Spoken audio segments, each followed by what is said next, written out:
Hello বন্ধুরা, আমাদের SDTV চ্যানেলে আপনাদের স্বাগতম। আমি দীপিকা চলে এসেছি আপনাদের জন্য গীতা এলএলবি সিরিয়ালের আপডেট নিয়ে।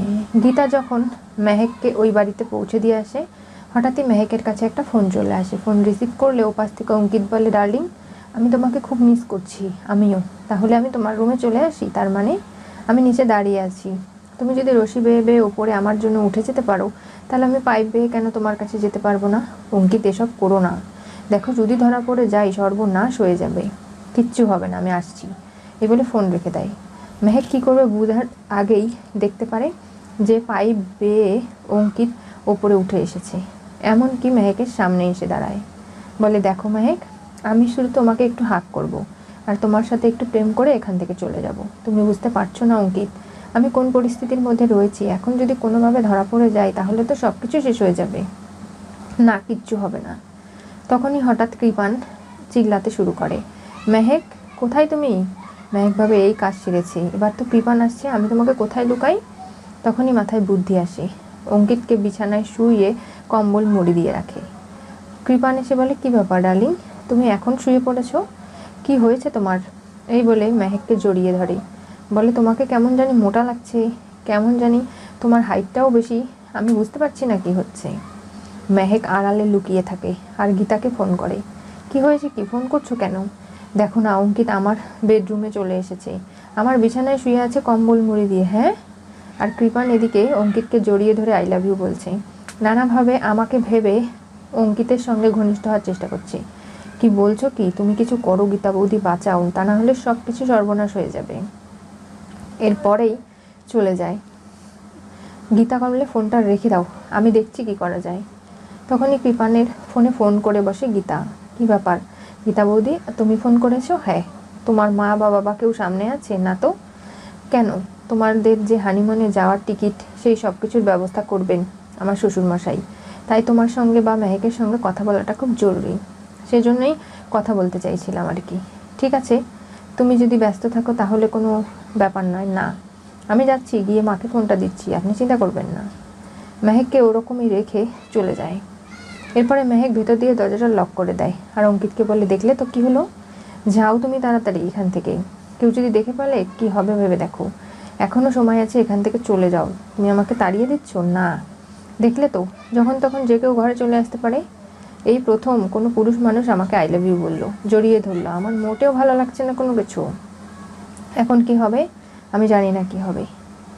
অঙ্কিতকে এরপরে বিদায় জানিয়ে দেয় মেহেক, আর ভাবে যে না, তাকে ঠিকঠাকভাবে থাকতে হবে, কোনোভাবেই ধরা পড়লে চলবে না। অগ্নিজিৎ মুখার্জিকে গীতা শিখিয়ে দেয় যে, দেখুন, ওদের হানিমুনের বিষয়ে আপনি কথা বলবেন, তাহলে দেখবেন কৃপান খুশি হয়ে যাবে, ওর মনটা অন্যদিকে ডাইভার্ট হয়ে যাবে, আর ওর মাকে কনভিন্স করতে হবে। দেখুন না, আপনার এবং আমার হানিমুনটা সেরে ফেললে হয় না কি? মানে আপনার ছেলে এবং আমার মেয়ের হানিমুনটা সেরে ফেললে হতো না তাড়াতাড়ি, তাই আর কি বলছিলাম। সেগুলো তো ঠিকই আছে বেয়াই মশাই, কিন্তু দীঘা, পুরী বা অন্য কোনোখানে যদি যাই? কি বলছেন কি? কিরে কৃপান, তোরা এইসব জায়গায় যাবি না তো? আমি তো বলেছি সুইজারল্যান্ড অথবা অস্ট্রেলিয়া যাব, এখানে যাব না। ফোনটা দাও দেখি আমাকে। চিৎকার করে মা মা বলে কাত করে আমাকে ডেকে আনলি। ভেবেছি যে মাকে দিয়ে আবার কোনো ঝি চাকরানি খাটাবি, এখন তো দেখছি শ্বশুরবাড়ির লোক বলতে পাগল হয়ে গেছিস। কি শুরু করেছিস কি তুই? দেখো, একদম চিন্তা করো না, আমি তো কথা বলছি, আস্তে কথা বলো কেন? যা শুরু করেছে তোর বউ মাথায় চড়ে নাচছে, আর তুমিও তার সঙ্গে সঙ্গে। কৃপান, একদম হুলু ব্রালের মতো বইয়ের পেছন পেছন ছুটছো। এই একদম বাজে কথা বলবেন না, ভজন ভিত্তিক। ওকালতি ছেড়ে এখানে কেন পড়ে থাকেন সবসময়? যান বলছি এখান থেকে। হ্যাঁ বাবা, আপনি চিন্তা করবেন না, আপনি আমাদের জন্য অস্ট্রেলিয়া বা সুইজারল্যান্ডের কোনো একটা টিকিট বুক করে দিন, যেখানে আমরা খুব সুন্দরভাবে সময় কাটাতে পারবো, ভালোভাবে চলতে পারবো, সব কিছু নিয়ে ভালো থাকতে পারবো। আর তার জন্যই কিন্তু আমি তোমাকে ফোন করেছিলাম। ঠিক আছে বাবা জীবন, তুমি চিন্তা করো না, সব ঠিক হয়ে যাবে। আর তার জন্য তোমাকে চিন্তা করতে হবে না, আমি সব কিছু বুকিং করে দিচ্ছি। তবে আমার মেয়েটা তোমার বাড়িতে ঠিক করে খাওয়া দাওয়া করছে তো? ও অসুস্থ হয়ে যায়নি? না। এখন আমার মেয়েটাকে দেখে শুনে রেখো, কিন্তু আমার একমাত্র মেয়ে বলে কথা। আমি এখনই ওর কাছ থেকে এলাম, কেমন যেন ওকে মোটা লাগছে, লম্বা লাগছে, আমি বুঝতে পারছি না বিষয়টা কি। কি বলছো কি এসব কিছু? তোমার মনের ভ্রম হয়েছে। আমি ওকে বলেছি ফিগার নষ্ট না করতে, ফিগারটা যেন ঠিক থাকে। তাহলে আমরা তো বিদেশে যখন যাবো হানিমুনে তখন খুব ভালো হবে। ঠিক আছে, তাহলে আমি রাখি দিচ্ছি। কি হলো? ও বলছে আমার মেয়ের ফিগার নষ্ট করতে না করেছে হানিমুনে যাবে বলে। ফিগারটা আবার কি? বাবা আপনি কোনো কিছু বুঝবেন না, বুঝতে পেরেছেন? এগুলো নিয়ে মাথা ঘামানোর কোনো প্রয়োজন নেই। আপনি যে আজকে ভালোবাসান বাঁচিয়েছেন মেহেককে, গীতা তুমি বুঝতে পারছো না? ওরা যে ডেঞ্জারাস। যখন জানবে যে কৃপানের সঙ্গে মেহেকের বিয়ে হয়নি তখন কী যে ঘটবে আমি জানি না। পদ্ম আসল কৃপানের বউ, সেগুলো ওরা কখনো মেনে নেবে না। তখন কি করবে? তার ব্রহ্মাস্ত্র আমার কাছে রয়েছে, আপনি একদম চিন্তা করবেন না। গীতার কাছে একটা ফোন চলে আসে। কে বলছেন? তখনই গীতা উপাস থেকে জানতে পারে ধীমান সেন কোনো একটা কেস করছে, আর সেই কেসের আগেই গীতাকে প্রমাণ জোগাড় করতে হবে এবং নানাভাবে এই কেসটাকে প্রতিহত করতে হবে। তার জন্য গীতা বেরিয়ে যেতে লাগে। কোথায় যাচ্ছ? আমি জানি ধীমান সেন কোনো একটা জাল বিছিয়েছে, সেটাকে আমাকে যেভাবেই হোক না কেন শেষ করতে হবে, আর তার জন্য আমি কিন্তু নানাভাবে সেগুলোর চেষ্টা চালিয়ে যাচ্ছি। গীতা তোমরা বাড়ির মেয়েরা যে কী করছো না আমি বুঝতে পারছি না। তোমাদের আশায় কিন্তু রয়েছি। বাবা আপনি চিন্তা করবেন না, আমি তো আছি। এদিকে গিনি কি যেন একটা খোঁজখবর করছে। অগ্নিজিৎ মুখার্জির অফিসে এসে নানাভাবে ফাইলপত্র ডকুমেন্ট খোঁজার চেষ্টা করছে, কোনোখানে কিচ্ছু পাচ্ছে না, তার মাথাটা খারাপ হয়ে যাচ্ছে। আর তখনই গীতা এসে তাকে হাতে নাতে ধরে ফেলে, বলে কী রে দিদি তুই এখানে কি খুঁজছিস? কিছু না তো, আমি ধুলোবালি পরিষ্কার করতে এসেছিলাম। একদম মিথ্যে কথা বলবি না। তুই নিজের ঘরটাই পরিষ্কার করিস না, আগে করতিস, এখন লোকে করে দেয়। আর তুই শ্বশুরমশাইয়ের এই ঘর ঠিক করতে এসেছিস, অনুমতি নিয়েছিস? গীতা আমি তোর সম্পর্কে বড় দিদি হই, এরকম করে কথা বলবি না। আর এর থেকেও বড় কথা, যেভাবেই হোক না কেন তুই কিন্তু আমাকে অসম্মান করতে পারিস না। তুই এই বাড়ির ছোটো বউ, তুই যদি ঘরে ঢুকতে পারিস তাহলে আমি কেন পারবো না? তাই বলছি যে দেখ, কোনো কিছুতে আমাকে বাধা দিতে পারবি না। এখানে সমস্ত ফাইল, এক একটা কাগজ, সব ইম্পর্টেন্ট ডকুমেন্ট। তুই কেন এখানে এসেছিস? আরে আমাকে তুই এরকম করে জেরা করছিস কেন? আমি আসতে পারবো না? না পারবি না। গিনি রেগে যায়, বলে শ্বশুরমশাইয়ের মাথায় হাত বুলিয়ে শক্ত করে নিচ্ছিস, আবার কি শুরু করেছিস? আমি চললাম। আমি যতবারই বলবি ততবারই বলবো এখানে পরিষ্কার পরিচ্ছন্ন করতে এসেছি, তার তো কোনো নমুনাই তোর হাতে নেই। গিনি চলে যেতে লাগে। তখনই গীতা দেখতে পায় এখানে ছবিগুলো রাখা ছিল খামের মধ্যে, সেই ছবিগুলো নেই। আর সেটা দেখে গীতার মাথা খারাপ হয়ে যায়। সে গিনের হাত টেনে ধরে আর বলে, বল ছবিগুলো কি করেছিস? সকালবেলা তুই ওই ছবিগুলো আমাকে দেখতে দেখেছিলি।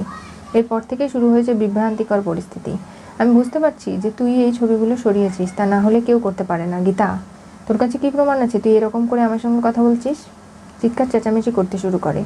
তখনই অগ্নিজিৎ মুখার্জি চলে আসে, বলে কী ব্যাপার? গীতা যখন বলছে ওখানে ছবি রেখেছিল, তাহলে ওখানে ছবি ছিল খামের ভেতরে। তুমি কোথায় দিয়ে এসেছো ছবিগুলো? কী করেছো বলো? এখন কি আপনি নিজের ছোট বৌমার হয়ে এরকম করে আমাকে সওয়াল করবেন?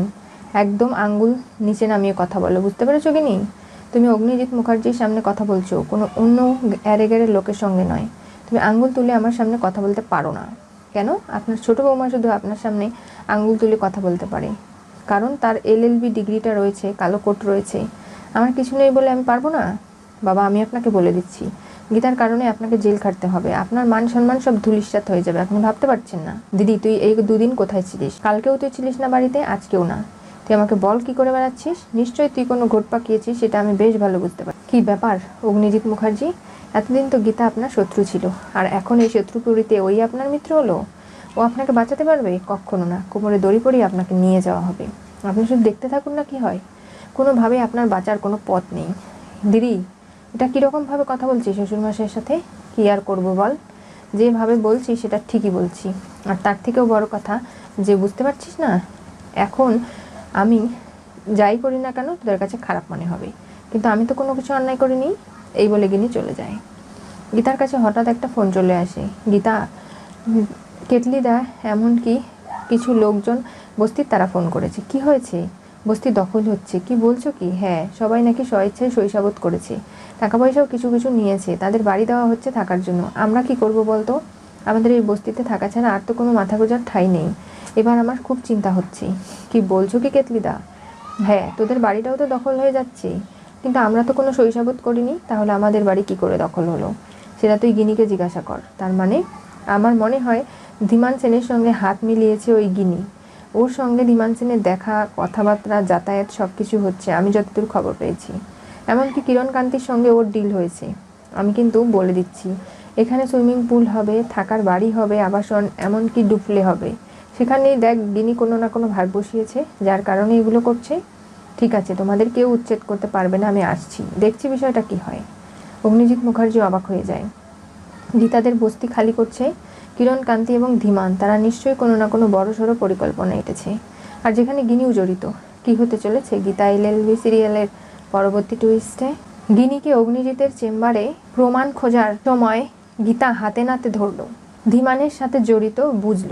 আজকে যেভাবে গিনি গীতার সঙ্গে তর্ক করেছে এবং অগ্নিজিৎ মুখার্জিকে অপমান করেছে, তাতে করে বুঝতে পেরেছে কোনোভাবেই গিনি যে অগ্নিজিৎ মুখার্জির ভালো চায় না এবং নানাভাবে এই সব কিছু ক্ষতির সম্মুখীন গিনির কারণেই হতে হবে। এরপরে কি করবে গীতা? কিভাবে বস্তি বাঁচাবে? আর কিভাবে মেহেক এবং অঙ্কিতের সম্পর্কটা রক্ষা করবে? জানতে চোখ রাখতে হবে আমাদের চ্যানেলে। পাশে থাকা বেল আইকনটি অবশ্যই করে ক্লিক করুন।